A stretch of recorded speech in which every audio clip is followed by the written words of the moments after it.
tempo tem ciúmes de você e luta contra seus lírios e suas rosas. Você sofrerá horrivelmente. A velhice é um processo que não é fácil para ninguém, né? Ninguém gostaria de ser velho, mas também a alternativa também ninguém quer saber, que é morrer moço, né? Então o que acontece? Se a gente não falece em uma fase mais jovem, a gente vai se tornar velho. Isso é a idade.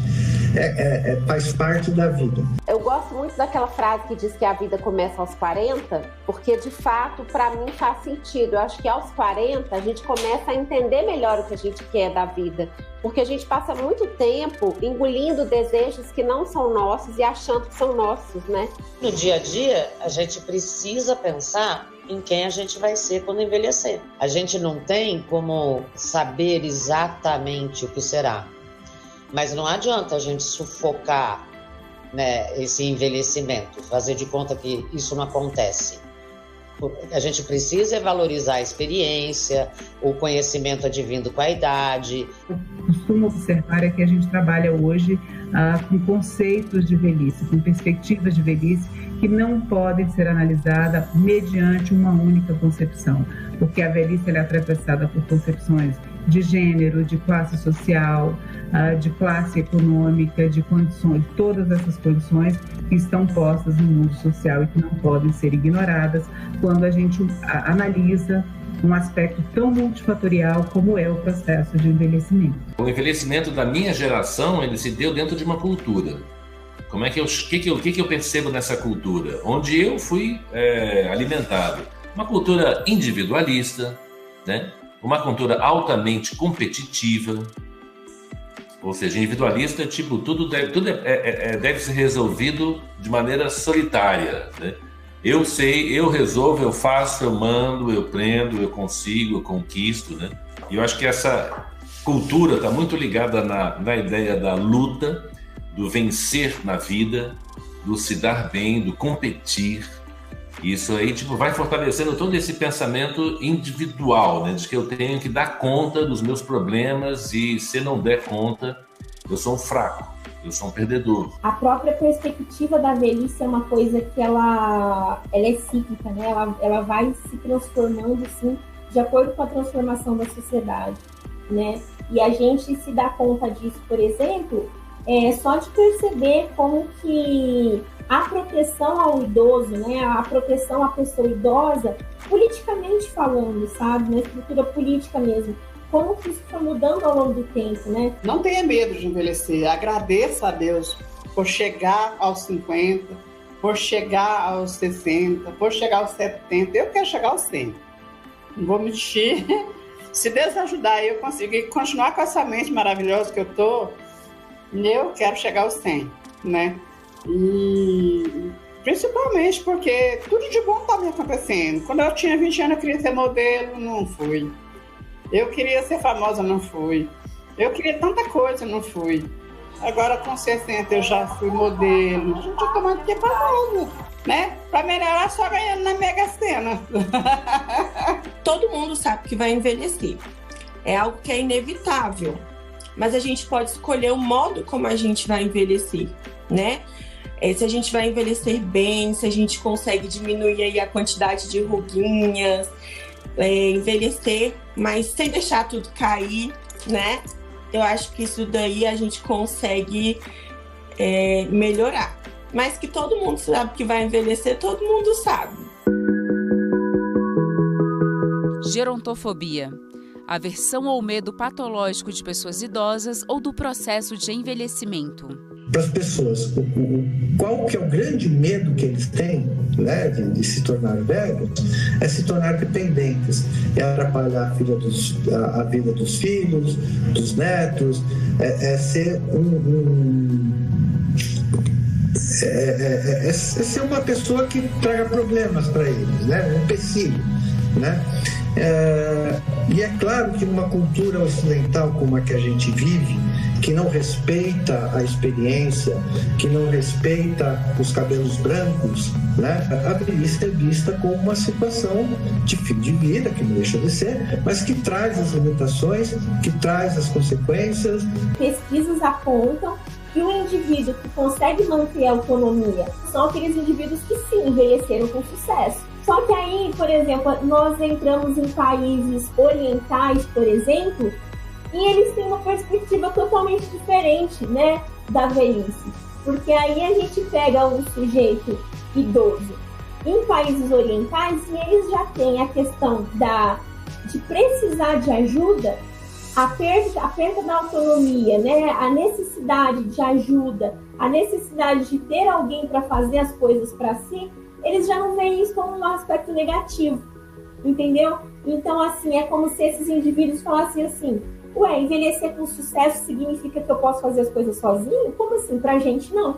Né? Pra gente, envelhecer com sucesso e depender de alguém para me levar ao banheiro e depender de alguém para me dar alimento, isso é envelhecer com sucesso também. Etarismo. Discriminação baseada em critérios de idade.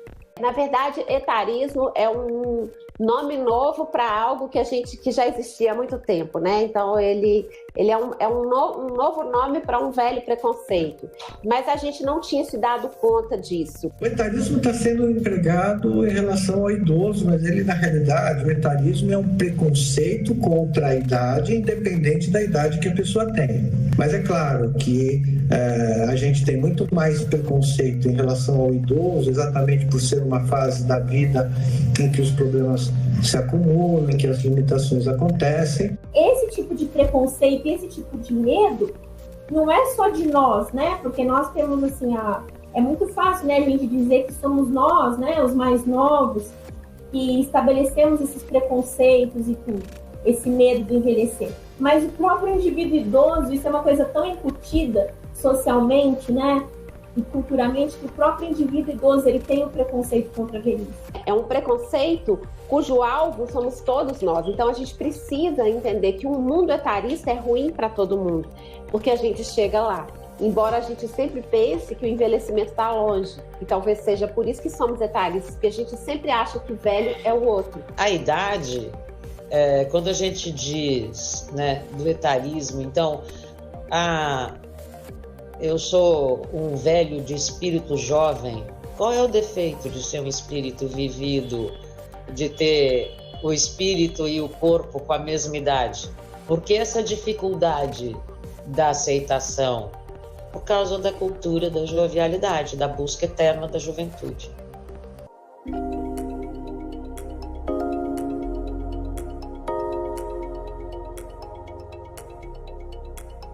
Na verdade, essa questão da velhice no Brasil, ela é uma questão cultural, porque nós temos uma preocupação dessa busca pela juventude eterna. Talvez, dentro dessa perspectiva de por sermos um país também tropical, um país em que os corpos estão muito à mostra, você tem concepções e significações para esse envelhecimento desses corpos. As pessoas se incomodam com algo, isso há muito tempo, ou porque viram algo, né, nas mídias sociais e despertaram esse interesse delas. Mas eu vejo muito assim, que com o tempo esses procedimentos foram mais procurados porque as pessoas estão vivendo mais, né? E nas televisões sempre aparecem pessoas que estão envelhecendo super bem, né? E aí isso dá uma vontade nas pessoas de envelhecerem bem também. Quando você compara essas duas imagens, a imagem perfeita e aquilo que você acaba ganhando insatisfação com a própria imagem, né? A gente vê desde muito cedo jovens buscando um determinado padrão de beleza ou uma aparência, outros só encobrindo um pouco as imperfeições, mas na maior parte uma obstinação pela valorização da juventude de um determinado padrão estético que ainda hoje é muito forte, muito preponderante. Eu acho que querer ficar bonita é um desejo. Querer ficar sensual, claro que eu quero. Bonita, sensual, usar mini saia, se for até os 90, ok, entendeu? Mas não necessariamente eu preciso colocar o valor da juventude nesse processo. O ruim é exatamente os extremos, né? Porque também tem aquela pessoa que fala assim, não, eu não vou pintar cabelo, eu não vou usar nada, eu quero envelhecer e não tô nem aí, vou envelhecer. Vou envelhecer e não vai se cuidar. É sempre o ideal a gente buscar o caminho do meio, né? Que é o mais difícil em geral, para tudo na vida. Teve uma vez que eu atendi uma paciente que ela tinha uns 50, 60 anos. E assim que eu perguntei para ela o que te incomoda, ela falou assim, tudo. Aí eu falei, por quê? Aí ela foi me contar que já tinha cuidado dos filhos, do marido, que tinha se esquecido, que quando ela se olhava, ela não se identificava. Ela se culpava de ter chegado àquele ponto, sabe?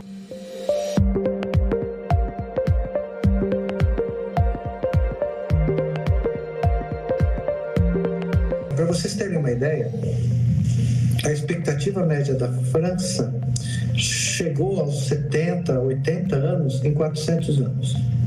A nossa expectativa média de vida, chegando aos 70, aos 80 anos, demorou 40 anos.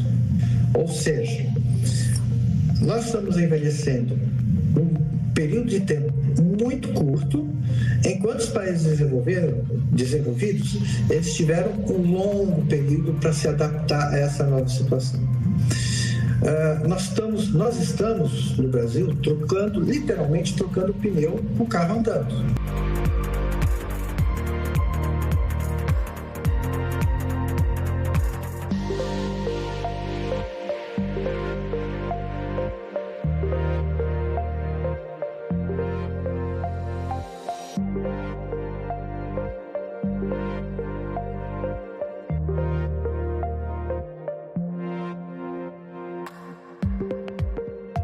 O Estatuto do Idoso, ele é decorrente da previsão constitucional, né? Então, o direito a ser idoso e toda essa repercussão está inserido na Constituição Federal, então, desde 1988 que a gente está tratando disso. Só que lá atrás, a gente não pensava em colocar em prática, fazer acontecer. Por quê? Porque o país era muito jovem. A gente falava assim, o Brasil é o país do futuro. Só que o futuro chegou e a gente não se preparou. No Brasil, o que a gente percebe é que muitas vezes o velho ele foi concebido a partir de uma perspectiva de infantilização, uma perspectiva de imobilidade. Então, se a gente observa os programas de stand-up, os programas de comédia, é sempre nessa perspectiva, de trazer o velho sob essa perspectiva da inatividade, da imobilidade e da infantilização, como um ser completamente dependente. Quando a gente vai para dentro do Estatuto do Idoso, você vai falar que é vedado, né, a discriminação em razão de ser uma pessoa idosa.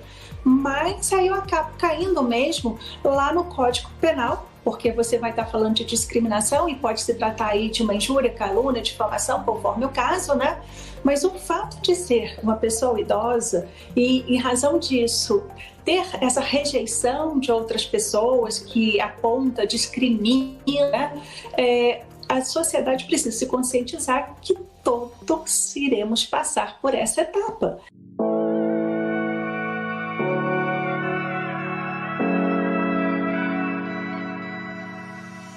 Quando a gente chegou, né, para decidir a minha pesquisa, a gente pensou um pouquinho o que a gente podia estar trazendo de novo, né, dentro dos estudos gerontológicos, assim.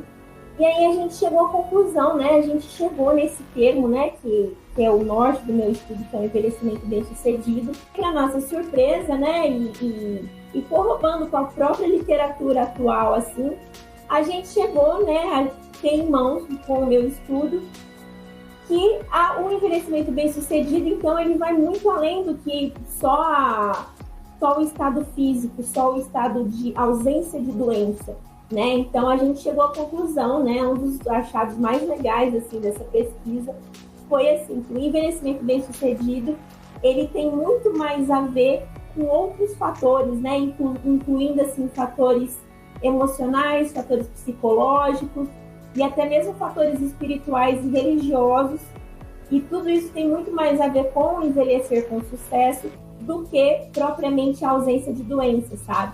E a temática do envelhecimento também tem visto muitas iniciativas voltadas para ouvir a voz das pessoas mais velhas, que tendem a ser também culturalmente descartadas numa sociedade baseada em produtividade, né? Como criar uma nova cultura onde essas gerações elas dialoguem entre si, cada uma trazendo. Eu não tenho a velocidade digital, né? Eu não tenho habilidades até digitais que essa garotada toda hoje desenvolve.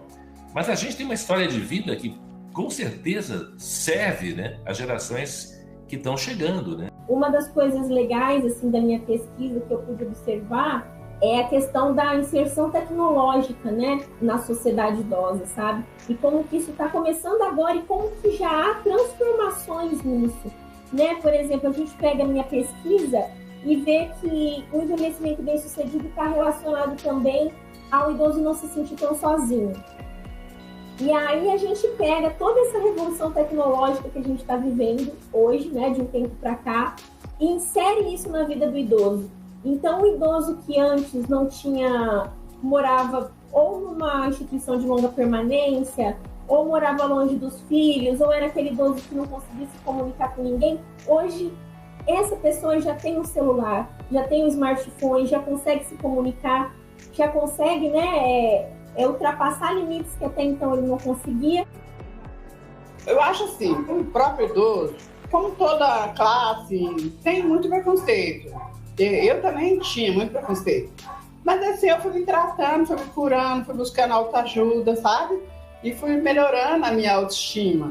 E fui parando de me auto-sabotar. Então, o idoso, ele precisa parar de se auto-sabotar. Largar de ter medo de meter a cara, ter medo de errar, né? Tem idosos que tem maior medo de mexer no celular, de mexer, não sei mexer com... Olha, eu ensinei tanto jornalista, assim, de 40 mais a ter Instagram.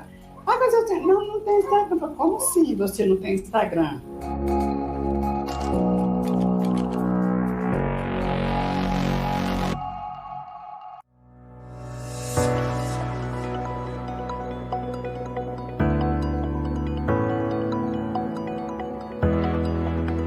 Em 2025, nós seremos, a projeção é que seremos a sexta população do mundo idosa, imagine em 2040, por exemplo, que não é tão distante. Em termos de política pública, viabilizar condições de acessibilidade, condições dignas de sobrevivência e de vivência, elas são extremamente desafiadoras para a sociedade, porque o tempo é curto. O tempo para o país se pensar e se repensar como tem tratado a velhice, ele precisa ser reconfigurado imediatamente. Não pode mais ficar esquecido. A gente fala do idoso, do velho americano, ele, em determinado momento, ele vai morar no resort para idosos que ele comprou lá na Califórnia porque é quente. Aqui a gente ainda vai ter que discutir a condição de moradia dessas pessoas, essa poupança de cognição. O idoso hoje aqui, ele é isolado dentro da própria família, socialmente, né? Sem vida social, sem apoio, sem saúde, sem essa poupança cognitiva. O envelhecer vai ser muito triste, muito difícil. A gente tem algumas coisas bem incipientes, como a questão de vaga em estacionamento para pessoa idosa, né, na fila do banco para pessoa idosa, mas ainda é muito pouco. A gente precisa estender isso mesmo na questão de saber lidar com esse estágio da vida. Porque até um tempo atrás, né, a pessoa entrava ali no trabalho, trabalhava, aí se aposentava e como se a vida tivesse acabado. E na realidade não é assim, principalmente agora que o nosso tempo de vida, né, ele aumentou. Então, se eu não me preparar para esse envelhecimento, fatalmente eu vou ter uma sobrecarga do sistema de saúde, sobrecarga do sistema previdenciário.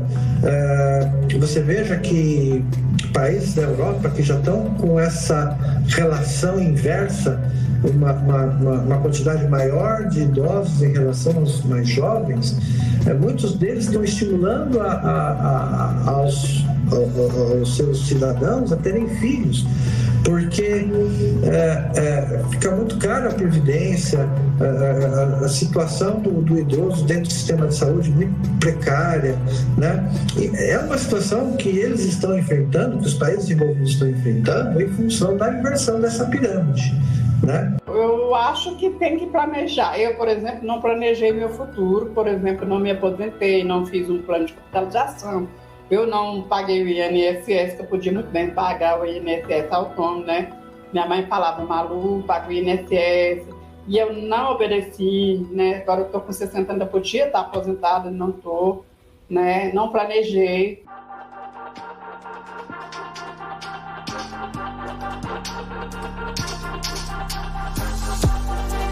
A mulher, ela sofre um processo de envelhecimento muito abrupto a partir do momento que ela entra na menopausa, né?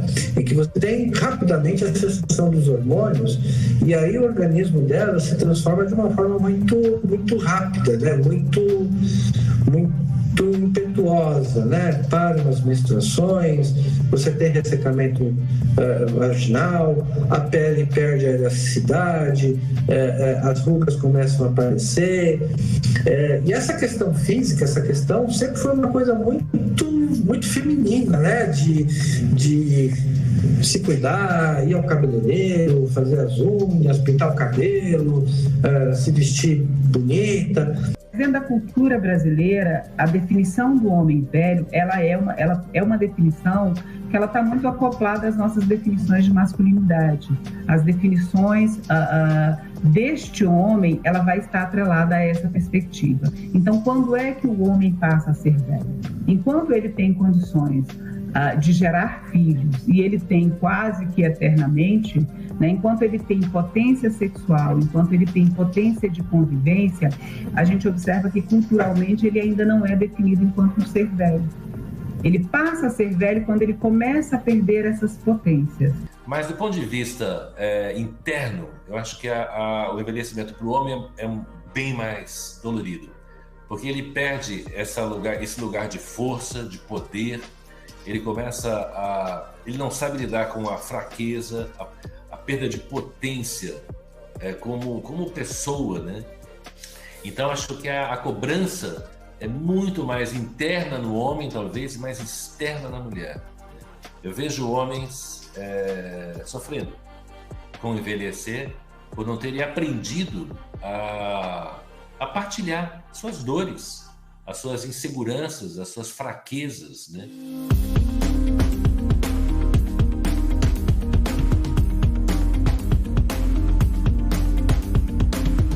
Eu acho que tem dois aspectos que a gente precisa olhar na questão do cabelo branco. Eu acho que deixar o cabelo branco como uma opção pessoal, e isso não significa sair de um padrão e ir para o outro, ou seja, só porque a gente está falando de nova longevidade, viver bem o envelhecimento, não significa que a pessoa tem que deixar o cabelo branco. Isso é uma escolha pessoal, né? Eu acho que, mas tem um lado que é muito importante estar acontecendo, que essa onda grisalha é uma onda que é visível, é quase uma bandeira, uma passeata. A gente está dizendo, a gente quer envelhecer em paz. Então tem um lado simbólico, né? um lado emblemático nesse processo, que é muito bacana.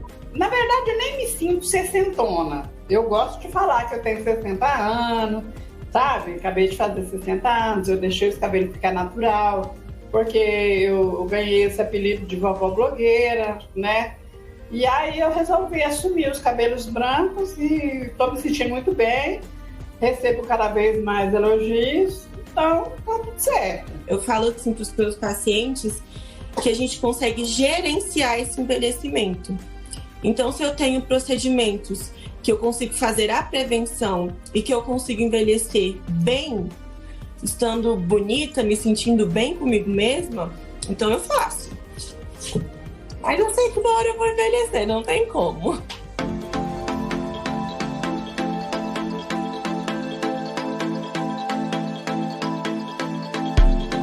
O ideal seria a gente parar aos 40 anos, olhar para a nossa vida e falar, e agora? A outra metade que eu vou viver? Porque a gente tem uma expectativa de vida que pode ir até os 74, 76. Então vamos pensar de uma maneira otimista. Eu quero ir até os 80 se eu tiver saúde. Então beleza, eu cheguei nos 40, eu repenso a minha vida. Quando eu faço 50, esse ano eu fiz 51, agora em agosto, você tem que pensar assim, não é, eu preciso ver o que eu vou fazer na minha velhice. É assim, como tá a minha vida? Eu tô feliz? Eu continuo ingênuo. Eu acho que eu continuo aprendiz. Eu continuo sem ter respostas de muita coisa. A minha vitalidade, acho que tem muito a ver com isso. Né? De não informar de que eu cheguei em algum lugar. Não tem um lugar a chegar, tem um caminho a percorrer.